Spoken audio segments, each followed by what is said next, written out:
What if I told you that the greatest minds behind Nazi weapons were secretly brought to America? Welcome to Forgotten History Tales. I take you deep into the shadows of Operation Paperclip, where the line between victory and moral collapse fades. Stay with me. The night is cold, a biting wind howling through the cracked windows of the small cabin as I sit, staring at a pile of documents. They are yellowed with age, stained by time. The truth they hold is the kind that burns when touched, searing its way into the deepest corners of the mind. I take a breath and glance at the old photograph on my desk. A group of men in dark military uniforms, their faces partially obscured by shadows. These men were part of a secret that would change the course of history.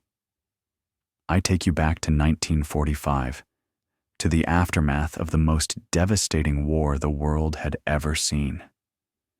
The dust had yet to settle in Europe, and the skies were still thick with the echoes of battle. The Allies, those who had fought against tyranny, were now confronted with a different kind of enemy, the one within their ranks. The war was over. The Nazis had been defeated. But in the rubble of the Third Reich, something far more insidious remained, a legacy that the victors could not ignore. It wasn't just the horrors of the concentration camps or the devastation of war that haunted them. It was the minds of those who had built the weapons of mass destruction, the scientists, the engineers, the architects of death. Imagine the scene, a cold, sterile room in the heart of Europe where the victors are weighing their options. They are tired, their faces gaunt from the years of war, but the stakes remain high. What to do with the minds that created the very machines that nearly brought the world to its knees? The answer, though unspoken, was clear. There was only one choice: to harness the power of the very minds that had been working for the enemy. I hear the faint rustling of papers as I sift through the stack in front of me. Names, dates, places. But none are as chilling as the ones that appear again and again.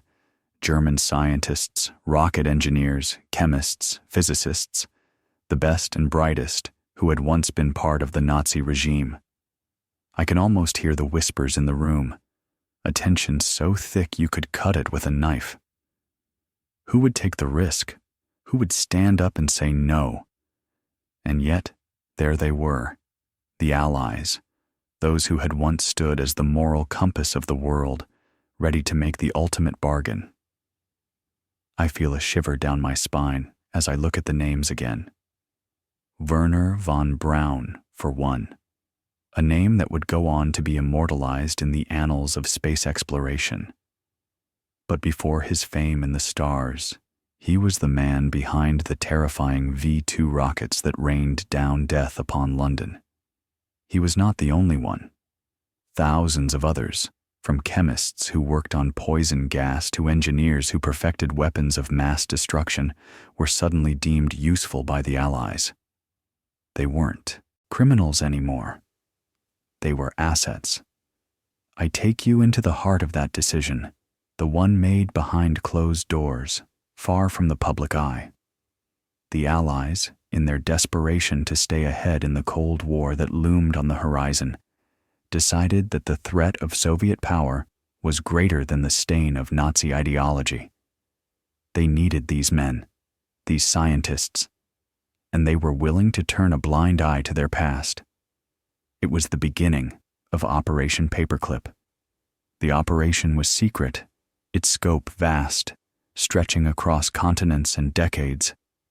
But in those early days, the men who orchestrated it had only one thing on their minds: the need to win. They saw a world that was already spiraling into a new kind of war, a war of ideology and technology. And so they turned to those who had once worked for the enemy, those who had built the very weapons that could give them the upper hand. But the truth, as it often does, hid in the shadows. and these shadows would stretch across decades, as the men who had once been at the heart of the Nazi war machine were quietly absorbed into American society. They were given new identities, new lives, and with these lives came the knowledge, the expertise, and the legacy of their past. I pause, the weight of the story settling in. For what the Allies hoped to hide, what they sought to bury beneath layers of bureaucracy and secrecy, was not just the history of the men they had recruited. It was the moral cost of their decision, the price they had paid to secure victory in the New World Order. And it would come back to haunt them. Outside, the wind howls louder now, as if it too understands the gravity of what has been set in motion. There is a moment of silence before I reach for the next document. I can feel the tension rising, the sense of something dark and inevitable unfolding. In the next room, the files continue to reveal the truth. The story is far from over. But for now, I leave you with this question. How far would you go to win? How much of your soul would you be willing to trade? The Allies, in their desperation, had decided to sacrifice their ideals for the promise of victory. But at what cost? As I turn the page, the whispers grow louder, and I know the next part of this story will bring us even closer to the heart of the secret they tried so desperately to keep hidden. The documents lay before me like a shattered puzzle, pieces scattered in the chaos of history. As I run my fingers over the yellowing paper, the faintest smell of ink and dust fills the room. A draft stirs the pages, and I pause for a moment, listening to the soft rustle, as if the papers themselves were whispering forgotten secrets. I take you now to that time, just after the war had ended. The victory was bittersweet, a fragile peace held together by the desperate hope that humanity could rebuild what had been torn asunder. But in the shadows of this supposed peace, the great powers of the world, America, the Soviet Union, and others, found themselves locked in a different kind of war, one that would be fought not with bullets or bombs, but with ideas, technology, and a ruthless pursuit of power. The Cold War was beginning, though none knew it yet. The decision had been made. The Allies, those once moral paragons who had fought against the darkness of Nazi ideology, now found themselves making an uncomfortable alliance. There, in the remnants of Hitler's empire, in the ruins of a defeated regime, the very minds responsible for the rockets that rained down on London were suddenly of invaluable worth.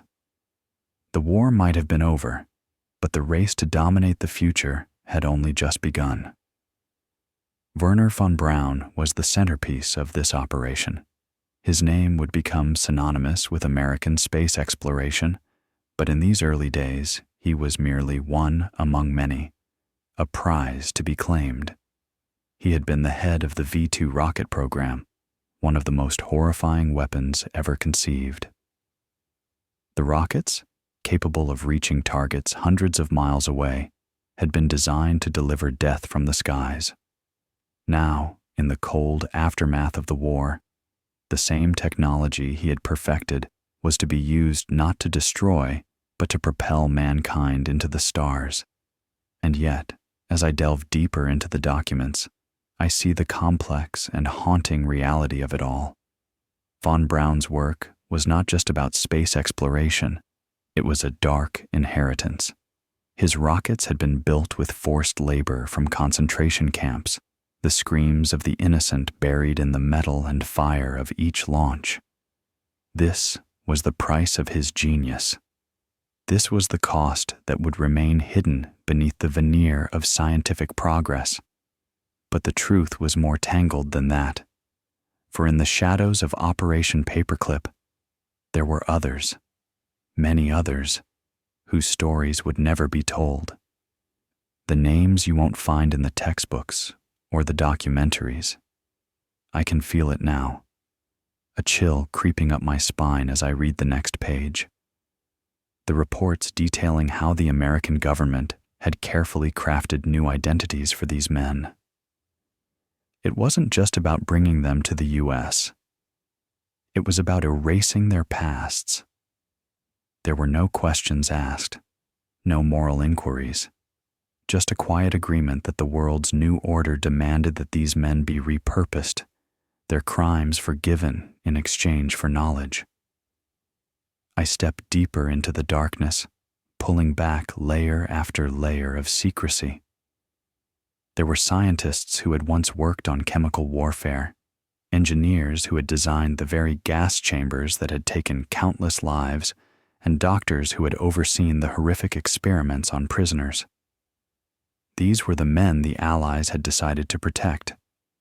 These were the individuals who would walk among American civilians, their pasts buried in the carefully constructed lies of a government eager to gain an edge in a new, far more dangerous war, the Cold War.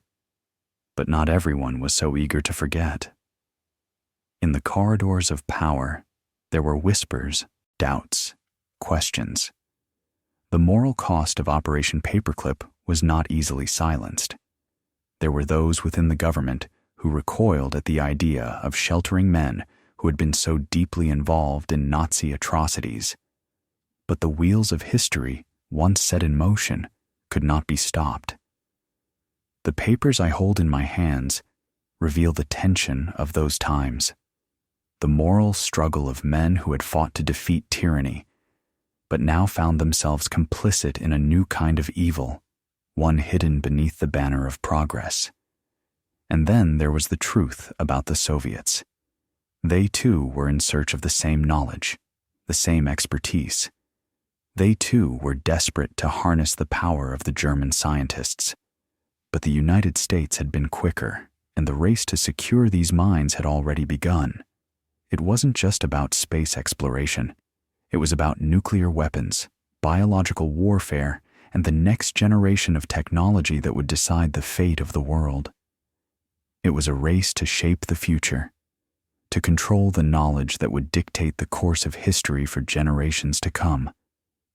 I turned the page, the sound of paper cutting through the stillness, and I'm struck by the sudden weight of it all. The decisions made in those early days, when the world was still reeling from the horrors of war, would reverberate for decades. The scientists, the engineers, the doctors, they were no longer Nazis. They were now American assets, quietly woven into the fabric of the post-war world. But as I sit here, the weight of their pasts presses on me. The shadow of their former allegiance lurks in every corner of this story. What happens when the line between right and wrong blurs so completely that there's no longer any distinction? What happens when the pursuit of power outweighs the cost of conscience? I close the file in front of me and look out the window. The sky is darkening, the wind picking up, and I can almost hear the echoes of that time, the whispers of a history too dangerous to be forgotten. The shadows grow longer now, and I know that the next part of this journey will take us deeper into the secretive world of Operation Paperclip, where the very men who helped end the war were also the ones who shaped the wars to come. And the question lingers: how many lives would be sacrificed? How many truths buried? All for the promise of victory.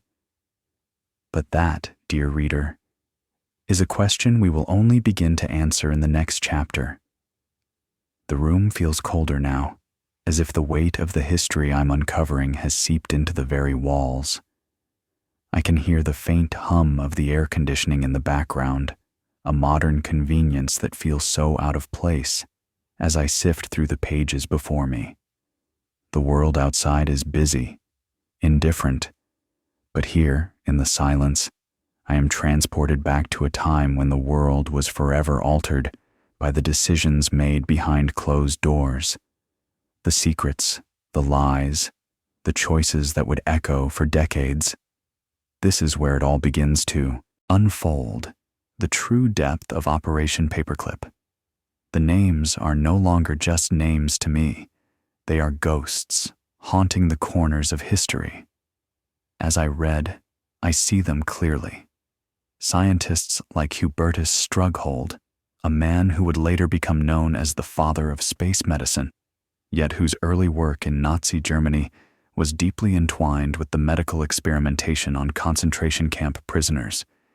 His name, like so many others, would be cleansed, his past obscured, all in the name of progress. I can almost feel the tension of those early days, the calculated risk, the cold pragmatism that drove the Allies to secure the minds of these men at any cost. But it wasn't just about the rockets or the bombs. It was far more insidious than that. The Allied powers had their sights set on more than just winning the Cold War. They were desperate to control the future, and they understood that to do so, they had to control the technology that would shape it. The men they brought to America weren't just experts in weapons. They were experts in creating the very infrastructure that would underpin the next phase of global dominance. The space race, nuclear armament, biological warfare, all of it was tied to the work of men who had once been deeply embedded in the machinery of Nazi death. And yet, the deeper I go, the more the story twists. The paradox becomes clearer with each new page I turn. These were men who had been, at best, morally compromised, and at worst, active participants in atrocities that were unspeakable. But they were now under the protection of the United States government. They were no longer the enemy. They were the new heroes, their pasts forgiven in exchange for their knowledge. They were valuable assets, their darker histories buried beneath layers of red tape and political agendas. The more I read, the more I feel like I'm uncovering a grotesque riddle.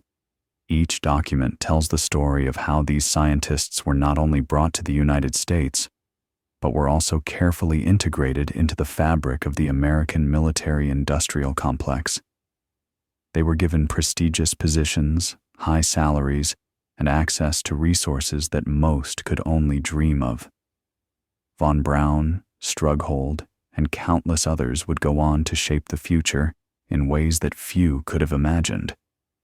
Their work would lead to the very first manned missions to space, the development of NASA, the creation of the military-industrial complex that would dominate the Cold War. But the reality of their situation was far from the shiny narrative that would later be told.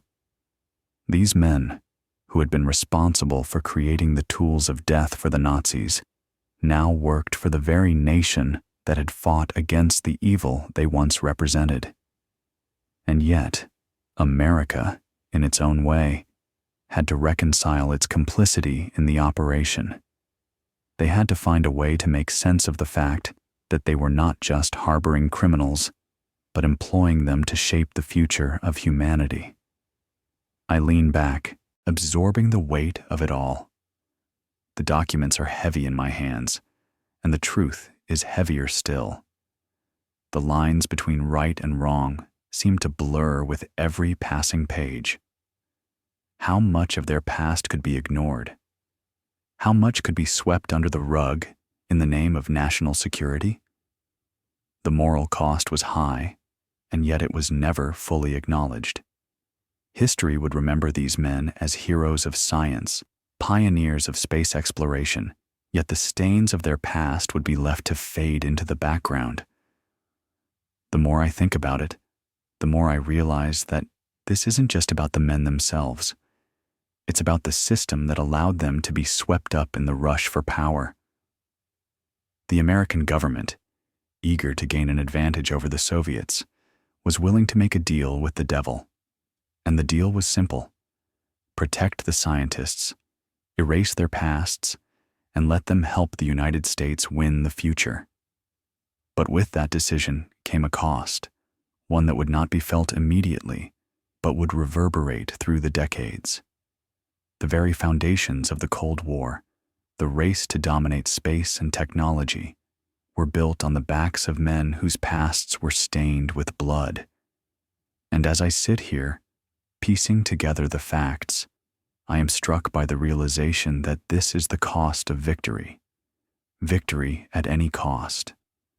I can feel the walls closing in, the weight of history pressing against me. This story is not just about the men of Operation Paperclip.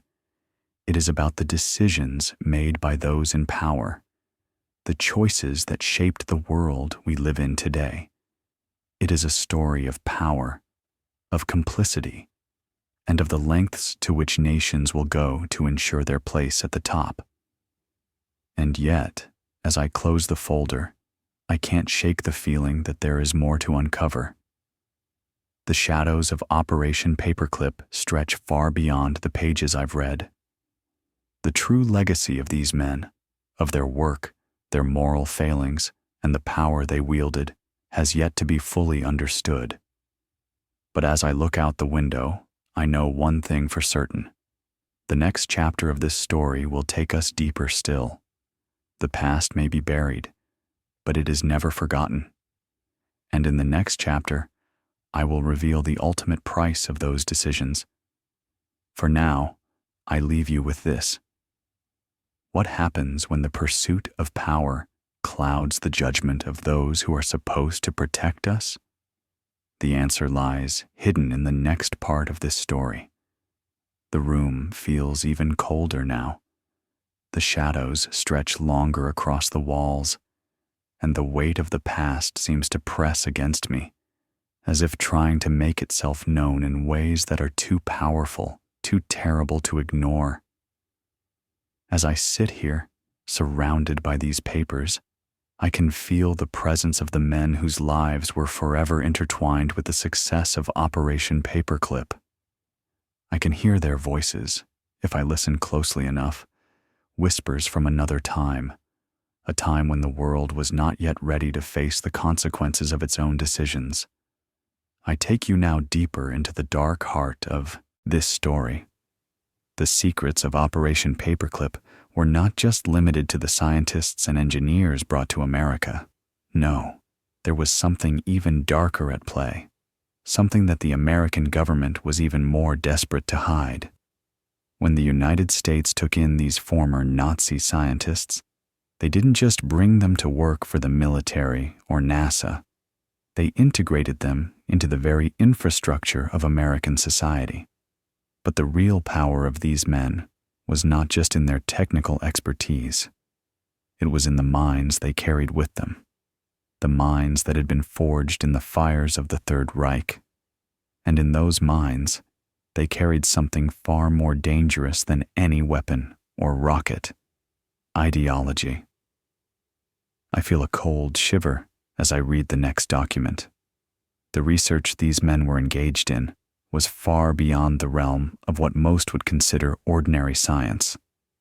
They were not just building rockets or bombs. They were laying the groundwork for something more sinister, something that would have far-reaching consequences in the years to come. Biological warfare, mind control experiments, eugenics. These were the fields that many of these scientists were working in long after the war had ended. The legacy of Nazi ideology was not so easily erased. It lingered in the minds of these men, and it was passed on to their American counterparts. The truth is almost too much to bear. These men, who had once been responsible for the horrors of war, were now shaping the very future of warfare. The Cold War was not just about power, it was about control.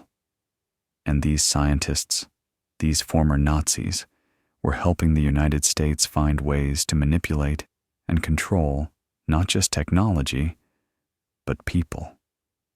The government knew the risks, of course.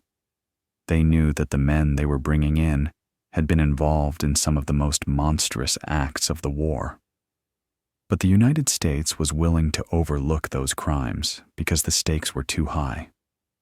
The Soviets were just as eager to harness the power of these scientists, and the race for technological dominance was too urgent to let moral concerns get in the way. I glance down at the page in front of me and feel a growing unease. The names of experiments, some of which had begun in the concentration camps, are listed here, alongside innocuous descriptions of scientific research. The euphemisms are chilling: human subject testing, behavioral modification, enhanced interrogation. What the American government was willing to accept in the name of national security is beyond comprehension. These weren't just programs of scientific advancement. They were tools of control, weapons of psychological warfare. And they were being developed with the knowledge of men who had once been at the center of a regime built on domination and fear. And the most terrifying part? These experiments continued. They were integrated into the very fabric of the Cold War military machine. The American public was never told. The government, with the help of its new recruits, conducted studies on everything from mind control to chemical warfare. And as the years passed, these men, once criminals in the eyes of the world, became the architects of America's new military-industrial complex. I pause for a moment, trying to absorb the magnitude of what I've just uncovered. It's one thing to bring in former Nazi scientists to develop rockets for space exploration. It's another thing entirely to allow them to engage in experiments that pushed the boundaries of human decency. It was a moral bargain, one that would have far-reaching consequences. And then, as if the weight of this realization isn't enough, I come across something even more unsettling: the political ramifications. The scientists and engineers brought to the U.S. under Operation Paperclip weren't just isolated individuals working in laboratories. They were embedded in the very institutions of American power, creating networks of influence that would extend far beyond their technical expertise. They were advising on military strategy, shaping policy decisions, and influencing the trajectory of the Cold War. They were not just silent participants in this new world order. They were active players in the game. The operation had far-reaching consequences that stretched beyond the scientific community. It was about the infiltration of minds, the exchange of knowledge that would alter the course of history. And the government's willingness to overlook their Nazi past wasn't just a matter of convenience. It was a matter of necessity.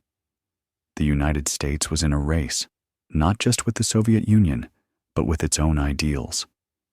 The American government needed the knowledge these men had, but they also needed to make sure that no one would ever ask the difficult questions about where that knowledge had come from. And so, with every passing year, the shadow of Operation Paperclip grew longer. The men who had once been Nazis were now American citizens. They were no longer seen as war criminals, but as patriots, heroes even. Their pasts were buried beneath layers of bureaucracy and national security, but the stain of their history could never truly be erased. As I sit here, I can't help but feel the weight of this truth. The war may have ended, but the consequences of those decisions, the deals made in the shadows, would not be so easily forgotten. The United States had won the Cold War, but at what cost? How much of their soul had they sacrificed to do so? The clock on the wall ticks softly in the background, but in my mind the hours feel endless. There is so much more to uncover, so much more to understand. The story of Operation Paperclip is not just about the men who were brought to America. It is about the choices made by those in power, the compromises, the moral failings, and the dangerous legacy that would continue to shape the world long after the operation itself had ended. And as I close the file and sit back, I realize that we are still living with the consequences of those choices today. The shadows of Operation Paperclip have not yet been fully illuminated, but they will be. The truth, as it always does, will come to light. But for now, The question lingers in the air like a thick fog. What happens when the pursuit of power blinds us to the cost of our own humanity? The next chapter of this story will reveal how the past refuses to stay buried, how the consequences of those decisions ripple through time, shaping the world in ways we can hardly begin to understand. The room is eerily quiet now, save for the occasional creak of the floorboards beneath my feet as I pace back and forth. The documents that have taken up so much of my attention these past days lie scattered across the table like a tangled web of secrets, each one leading to another. It's almost as if they're alive, breathing, whispering to me. As I sit back down and let my fingers hover over the pages, I can feel the weight of their revelations pressing down on me. The air feels thick with the ghosts of the past, each page a reminder of the choices made in those pivotal years, choices that would shape the course of history for decades to come. I take you now deeper into the world that emerged from the dark corridors of Operation Paperclip. The Nazis, those once powerful figures whose names would become synonymous with war crimes, were transformed, at least in the eyes of America, into architects of the future. They were no longer seen as the villains of the last great conflict, but as the experts who would lead the charge into the new frontier. The Cold War had begun, and the U.S. was not merely fighting for dominance. It was fighting to shape the very world order that would come to define the second half of the 20th century. I flip through the pages again, searching for the next thread to pull. It isn't long before I find it. A collection of letters and classified memos, all pointing to the same conclusion, that the men and women brought to America under Operation Paperclip weren't just helping build rockets and technology, they were becoming part of the very fabric of the American military-industrial complex. They were not just scientists. They were consultants, advisors, strategists. Their expertise wasn't confined to laboratories or military bases. It extended into the heart of American policy. But the deeper I dig, the more unsettling the picture becomes. The government's motivations, the political calculus that drove them to make these decisions, was not driven solely by the need to beat the Soviets to the stars. No, there were far darker forces at play. These men, despite their dark pasts, were seen as the key to winning the next great war, the war for the mind. And they were more than willing to provide their expertise in exchange for a promise: protection. The past would be buried. The crimes would be forgotten, or at least swept under the rug. In the early days, the operation had been about securing technological superiority. But over time, it evolved into something more, something far more insidious. It became about power, and not just the kind of power that could send a man to the moon. No, this was the kind of power that could control populations, manipulate minds, and shift the very balance of global politics. The techniques that these men had developed in the name of the Third Reich, psychological manipulation, behavioral conditioning, and the use of fear as a weapon, were now being adapted to serve the interests of the American government. These were the roots of the Cold War, the invisible war that would be fought with ideas, technology, and mind control rather than bullets. As I scan through the documents, one in particular stands out: a report detailing the work of Dr. Walter Schreiber, a former Nazi doctor who had been involved in some of the most brutal medical experiments during the war. After his arrival in the U.S., he was given a position within the newly formed U.S. Army Medical Corps. The report outlines his work on biological warfare, specifically his research on the effects of germ warfare and toxins. It's chilling to think that the same man who had overseen experiments on human beings in concentration camps was now helping the US military develop weapons that could wipe out entire populations.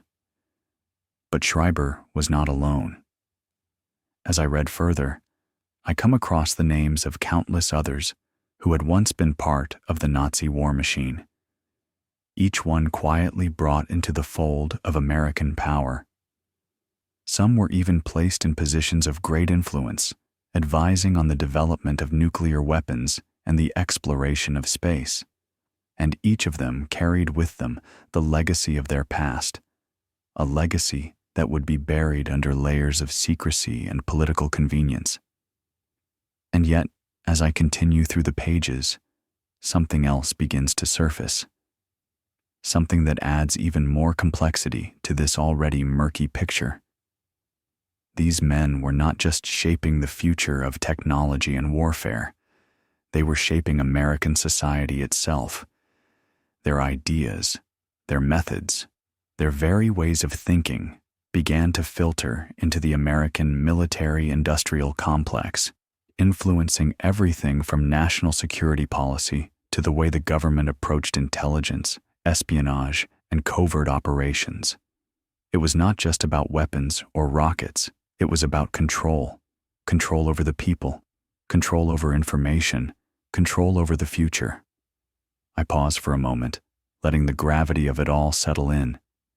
These men, who had once been the architects of the Nazi war machine, were now part of the fabric of American power, and in many ways, the U.S. had become what it had once fought against. The lines between the Allies and the enemies had blurred, and the world that emerged from the ashes of World War II was one where morality was a flexible concept, easily bent to fit the needs of those in power. But the story does not end there. As the Cold War deepened, so did the role of these men. They were not just contributing to America's technological superiority. They were helping to mold the very future of warfare, creating a world where the lines between good and evil were constantly shifting, where the value of a life could be weighed against the value of power. The most chilling part of it all is that, for the most part, no one knew. The American public was kept in the dark, fed a steady diet of propaganda and half-truths, while the true cost of these decisions was hidden behind a veil of secrecy. I close the folder with a heavy sigh, feeling the weight of the secrets it holds. The shadows of Operation Paperclip are long, stretching across time, reaching into the very foundations of the world we live in today. And the truth, the real truth, has yet to be fully revealed. But it will be. There is no escaping the past, no matter how hard we try to bury it. For now, I leave you with this. What happens when a nation, in its pursuit of power, begins to lose sight of the moral boundaries it once stood for? The answers to that question will unfold in the chapters to come, as we continue to unravel the web of secrets, lies, and betrayal that defines the legacy of Operation Paperclip. The weight of the story is beginning to crush me, suffocating under the silence that fills this room. I sit alone, surrounded by the fragments of history, fragments that were never meant to see the light of day. Each paper I turn over, each file I open, reveals more layers to a truth that is as cold and unforgiving as the wind howling outside. And yet, the deeper I dig, the more I uncover, the more I realize. The story of Operation Paperclip is far from the simple tale of scientific advancement and military strategy that we were led to believe. No, this is a story of complicity, of dark bargains, and of a nation willing to pay any price for the promise of supremacy. I take you now to a pivotal moment in the unfolding of this shadowy operation, a moment that would set the tone for the decades to come. By the late 1940s, the Cold War was no longer a distant threat. It was a living, breathing reality that demanded action. The world had already seen the horrors of global conflict, and the United States was not about to let itself fall behind the Soviet Union in the race for technological and military supremacy. The need for new weapons, new technologies, and new minds was desperate. And in that desperation, the line between right and wrong had blurred beyond recognition. The scientists brought to America under Operation Paperclip weren't just a tool for progress. They were instruments in a much darker game. The files before me reveal something more disturbing, something the government had worked tirelessly to keep hidden: the exploitation of human beings. These men, who had once stood at the pinnacle of Nazi science, were now put in charge of experiments that pushed the boundaries of human rights. Their work didn't just focus on rockets or bombs. It delved into the human psyche, using people as pawns in experiments that were more about power and control than about scientific discovery. As I read through the files, I come across reports that make my blood run cold. These documents detail the work of men like Kurt Blome, a physician who had been deeply involved in the Nazi regime's biological warfare program. Blome was known for his research on chemical weapons and bacterial agents that had been tested on human prisoners in concentration camps. But after the war, he was brought to the United States to continue his work. The American government, in its quest for biological weapons, was more than willing to overlook his past. Blome's expertise was invaluable in developing America's own chemical and biological warfare programs, despite the fact that his hands were stained with the blood of those who had suffered under the Nazis. And it wasn't just Blome. The scope of these experiments was far greater than I had imagined. In one particular case, a report details the efforts of several former Nazi scientists who were tasked with developing methods of controlling the human mind. It's here that the story takes a turn into the realm of psychological warfare, something that would become a cornerstone of Cold War tactics. These scientists, once responsible for the most horrifying human experiments in history, were now working for the U.S. government to develop techniques that would be used to manipulate and control populations. It's chilling to think that the same men who had once tortured and experimented on prisoners were now the architects of a new kind of war, one that would be fought not with bombs and bullets, but with the very minds of the people. But perhaps the most unsettling part of all this is the realization that these experiments weren't just isolated incidents. They were part of a systematic effort to exploit the expertise of men who had once worked for a regime that had been built on terror.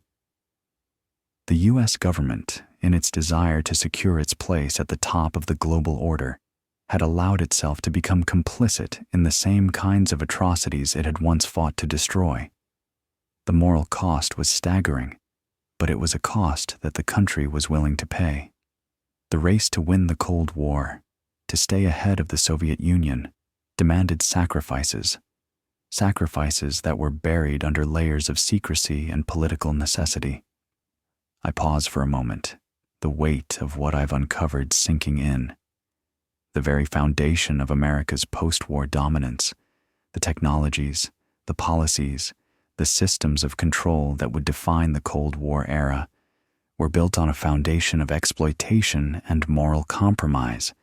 The scientists brought to America under Operation Paperclip didn't just provide the knowledge to build rockets and nuclear weapons.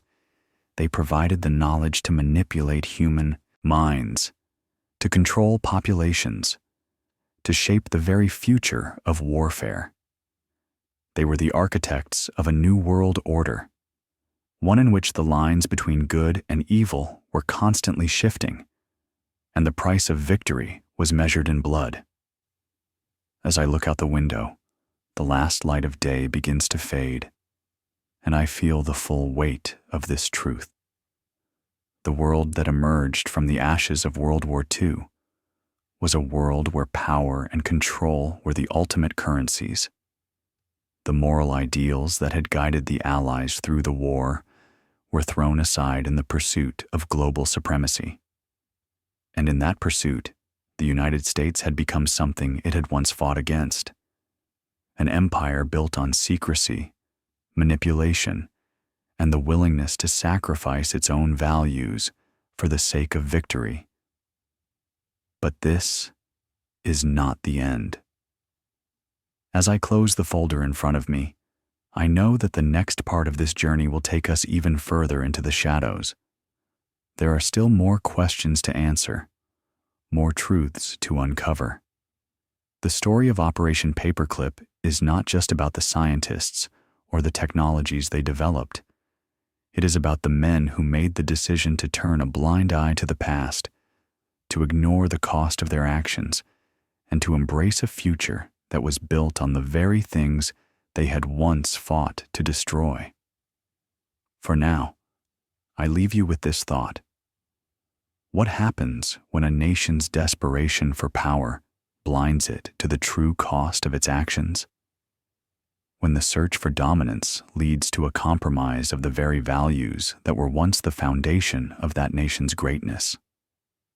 The answers lie in the next chapter, where the full consequences of Operation Paperclip will begin to reveal themselves.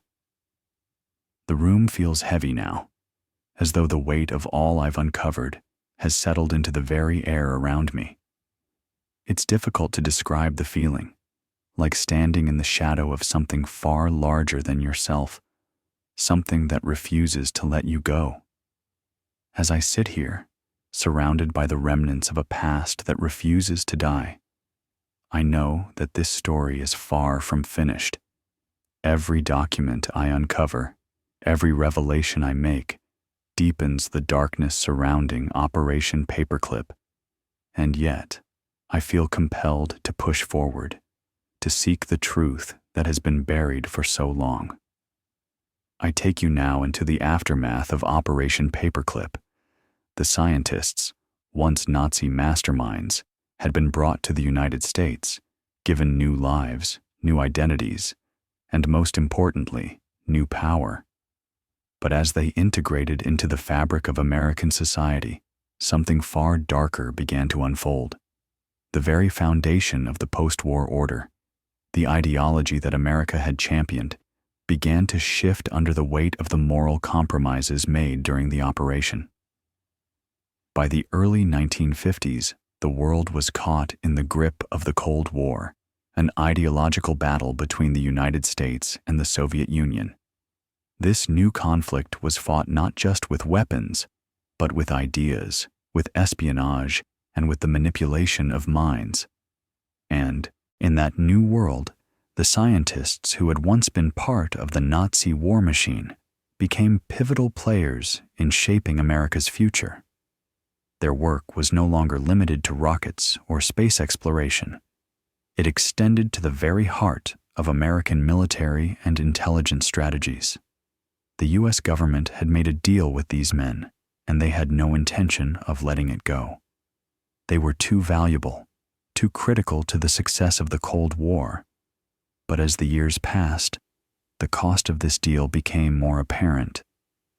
The very people who had helped build the atomic bomb, who had helped create the technologies that would dominate the battlefield for decades, had also brought with them the dark ideologies they had nurtured during their time in Nazi Germany. These ideologies, rooted in the pursuit of control, manipulation, and domination, were not easily discarded.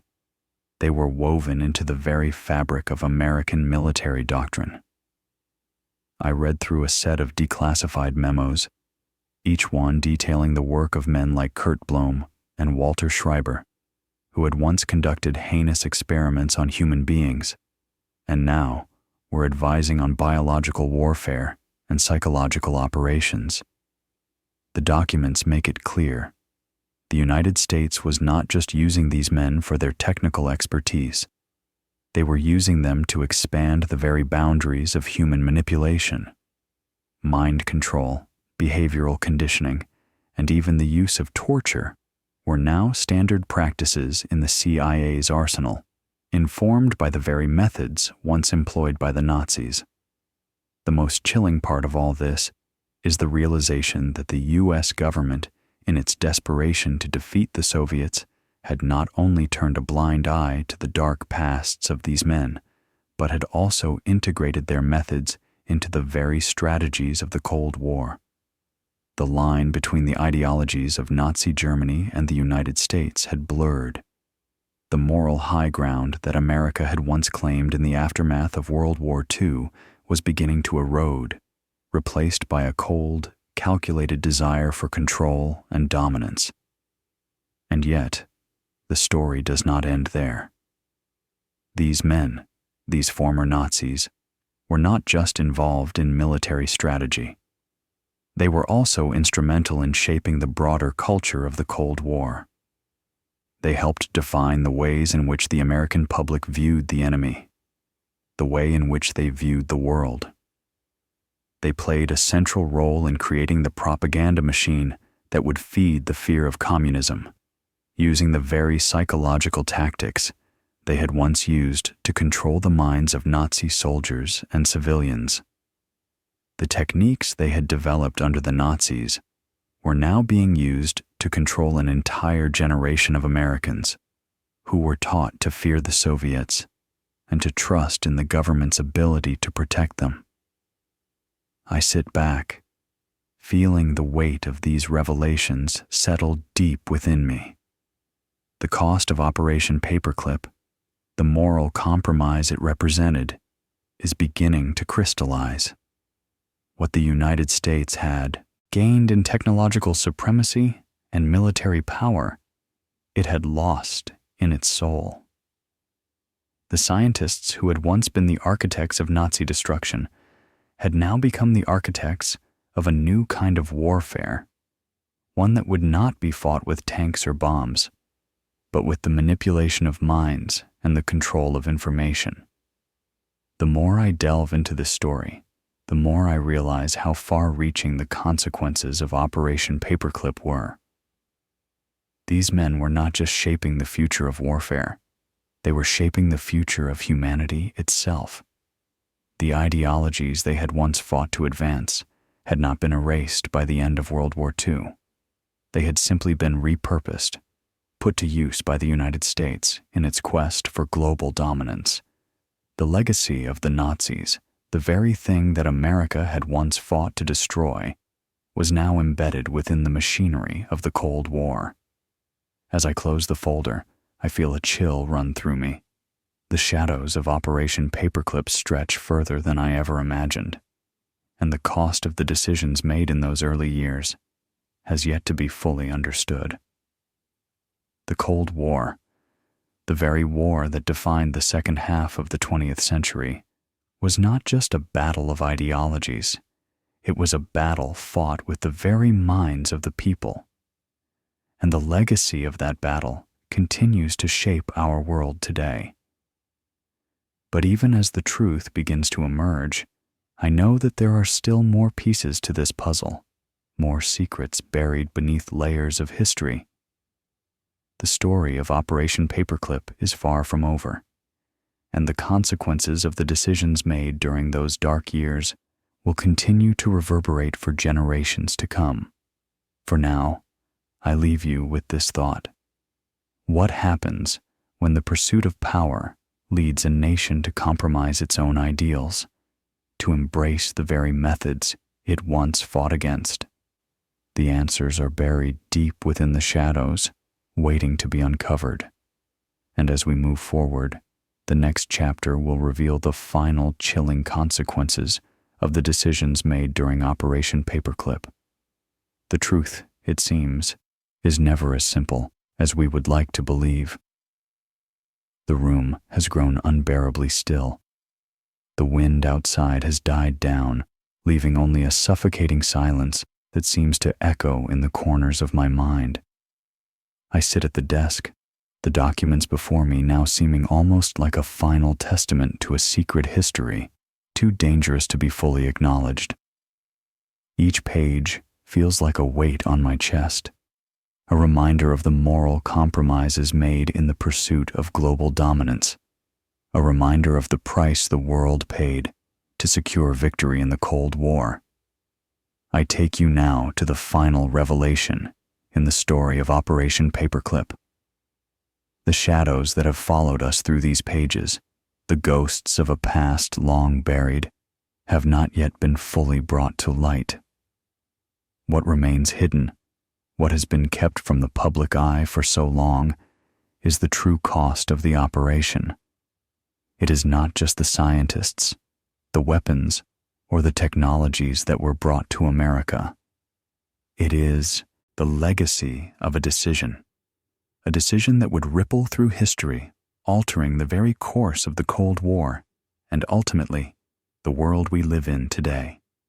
As the 1960s dawned, the Cold War had reached its zenith. The space race, the nuclear arms race, the battles fought in the shadows of espionage. These were the wars of a new era.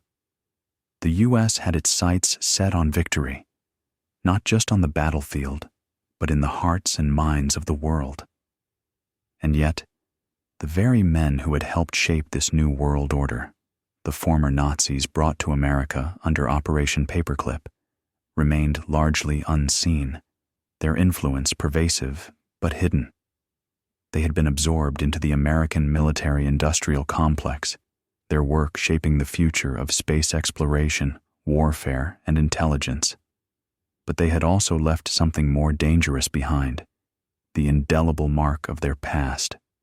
I sit in the silence of this room, the weight of it all pressing in on me.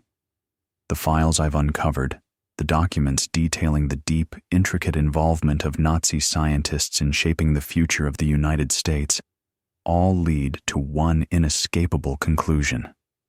The U.S., in its desperate need to win the Cold War, had sacrificed its own moral compass. It had embraced the very forces of control, manipulation, and fear that it had once fought against. And this, ultimately, would have far-reaching consequences for both the United States and the world. The most disturbing realization, however, is that the influence of Operation Paperclip didn't end with the Cold War. The legacy of these scientists, these former Nazis, continued to shape American society, military strategy, and intelligence operations long after their direct involvement had faded into the past. They had not only created the tools of war, but had also embedded themselves in the structures that governed the nation's approach to power. One of the most chilling aspects of Operation Paperclip is the realization that the technologies and ideologies these men brought with them didn't just affect the military.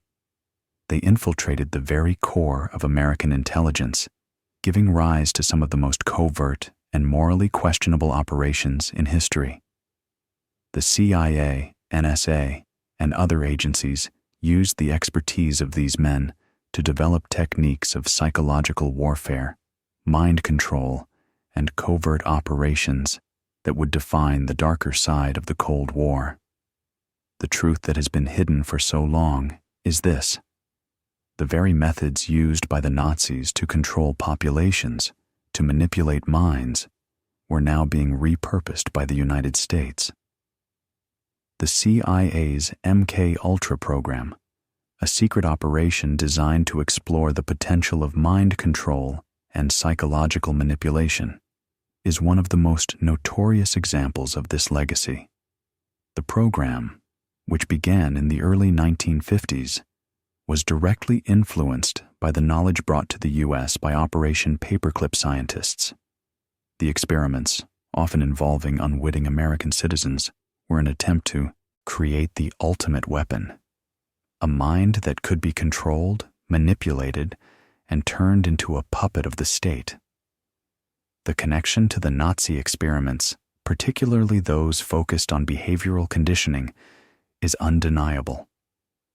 I can feel the weight of this truth settle in, the full scope of what's been uncovered, and it's almost too much to bear. The U.S. government, in its pursuit of power, had not only turned a blind eye to the past of these men, it had embraced their methods, their ways of thinking. It had allowed the moral failures of the Nazi regime to take root within its own institutions, all in the name of victory. As I look out the window, the first light of dawn begins to break, and I know that the story of Operation Paperclip is far from over. The consequences of the decisions made in those early years continue to reverberate through history, shaping the world we live in today. The Cold War may be over, but the methods, the ideologies, and the people who once shaped its course continue to exert influence from the shadows. The final, most haunting truth of Operation Paperclip is this: the legacy of the Nazis did not die with the defeat of Hitler. It was repurposed, refashioned, and woven into the very fabric of American power. The moral compromises made in the name of victory would continue to shape not only the Cold War, but also the post-war world. The United States, in its desire to win at any cost, had embraced the very darkness it had once fought to destroy. I close the final file in front of me and sit back, the weight of history pressing on my shoulders. The story of Operation Paperclip is a tale of moral ambiguity, of desperate decisions made by those who thought they were fighting for the greater good. But in the end, it is a reminder that the price of victory can be far greater than we ever imagined. As the light outside grows stronger, I leave you with this thought: when we sacrifice our ideals for the sake of power, what kind of world are we creating? And when we embrace the very forces we once fought against, what becomes of the humanity we claim to protect? The answers, I believe, are still unfolding, and the true cost of Operation Paperclip has yet to be fully understood. The shadows have not yet lifted.